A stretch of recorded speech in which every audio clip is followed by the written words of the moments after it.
Hello students, this is my second video, and in this video we are going to study the topic of transitive and intransitive verb. Hindi में इनको कहते हैं हम सकर्मक क्रिया और अकर्मक क्रिया। अब हम देखेंगे कि एक्चुअली में ये दोनों ट्रांजिटिव और इनट्रांजिटिव वर्ब होते क्या है। Now look at these sentences. Golu plays, Golu खेलता है। फिर दूसरा सेंटेंस देखिए, Golu plays football, Golu football खेलता है। आप देख रहे होंगे कि पहले सेंटेंस में गोलू खेलता है, ये तो ठीक है, लेकिन क्या खेलता, कैसे खेलता, इस बारे में कोई जानकारी नहीं मिल रही है। लेकिन दूसरे सेंटेंस में जैसे ही हमने फुटबॉल शब्द लगाया तो हमें गोलू के खेलने के बारे में सटीक जानकारी मिल गई। ऐसे ही ये दूसरा सेंटेंस देखिए, गीता सिंग्स, और उसके बाद गीता, सॉरी ये गुड्डी है, गुड्डी सिंग्स, गुड्डी गाती है। अगला सेंटेंस क्या है, गुड्डी सिंग्स अ सॉन्ग, गुड्डी गाना गाती है। फिर वही बात, पहले सेंटेंस में ये नहीं मालूम कि गुड्डी गाती है तो क्या गा रही है, कैसे गा रही है, लेकिन अगले सेंटेंस में हमें बिल्कुल क्लियर पता लग जाता है कि गुड्डी गाना गा रही है। राइट? ओके। अच्छा, थोड़ा रुक के हम ये देखते हैं कि सेंटेंस के क्या क्या भाग होते हैं। ये तो हमें पहले ही मालूम है कि सेंटेंस में कम से कम एक सब्जेक्ट और कम से कम एक वर्ब होना चाहिए, और ऑब्जेक्ट भी होता है, यानी कि SVO। राइट? सब्जेक्ट यानी कर्ता, वर्ब यानी क्रिया, और ऑब्जेक्ट यानी कि कर्म। अब अभी जो हमने पहले सेंटेंसेस देखे उनको एक बार फिर देखते हैं। बिल्कुल क्लियर दिखाई पड़ रहा है कि पहले और तीसरे सेंटेंस में ऑब्जेक्ट नहीं है, लेकिन दूसरे और चौथे सेंटेंस में ऑब्जेक्ट है। राइट? फिर से अगर हम देखेंगे तो हमें पता लगेगा हमारे सब्जेक्ट कौन कौन से हैं।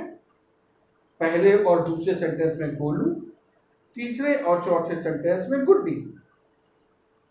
इसी प्रकार से वर्ब पहले और दूसरे सेंटेंस में सेम, प्लेज, और तीसरे और चौथे सेंटेंस में सेम, सिंग्स। फिर ऑब्जेक्ट्स को देखिए, पहले और तीसरे में ऑब्जेक्ट नहीं है, दूसरे और चौथे में ऑब्जेक्ट्स हैं। एक साथ मिला के देखिए तो अभी आपको सब सब्जेक्ट और वर्ब और ऑब्जेक्ट्स अब अलग अलग दिखाई पड़ रहे हैं। Right? Okay okay dear students, here you can clearly see two verbs marked in a yellow box. Why have I marked them in a yellow box? Because they are accompanied by an object. ये वो क्रियाएं हैं जिनके साथ कर्म लगा हुआ है, और इन्हीं क्रियाओं को हम बोलते हैं ट्रांजिटिव वर्ब, यानी कि सकर्मक क्रिया। तो अगर हम परिभाषा बोले, डेफिनेशन बोले तो क्या बोलेंगे? Transitive verbs are those verbs which take an object along with them. जो क्रिया कर्म के साथ आती हैं उन्हें हम सकर्मक क्रिया कहते हैं। Again, you can see in sentences 1 and 3, I have put a pink box on the verbs play and sings. Now, again we can clearly see that in these two verbs there is no object. हमें बिल्कुल साफ दिखाई पड़ रहा है कि इन दो verbs के साथ कोई object नहीं है। तो ऐसे वर्ब्स जिनके साथ ऑब्जेक्ट की जरूरत नहीं पड़ती है उनको हम कहते हैं इंट्रांजिटिव वर्ब या अकर्मक क्रिया। डेफिनेशन क्या आएगी? Verbs which do not need an object are intransitive verb. Hindi में कहेंगे अकर्मक क्रिया के साथ कोई कर्म नहीं होता है और अकर्मक क्रिया का फल केवल कर्ता पे पड़ता है। ओके, यहां पर हमें इंट्रांजिटिव और ट्रांजिटिव क्रियाओं का, वर्ब्स का फर्क बिल्कुल क्लियर दिखाई पड़ रहा है। जो अभी तक मैं कहता आया हूं वो इस स्लाइड में आपको बिल्कुल क्लियर दिखाई पड़ रहा है कि कुछ वर्ब्स जिनके साथ ऑब्जेक्ट नहीं है उनको हम इंट्रांजिटिव बोलेंगे और वो वर्ब जिनके साथ ऑब्जेक्ट है उन्हें हम ट्रांजिटिव वर्ब बोलेंगे। लेकिन आपने ध्यान दिया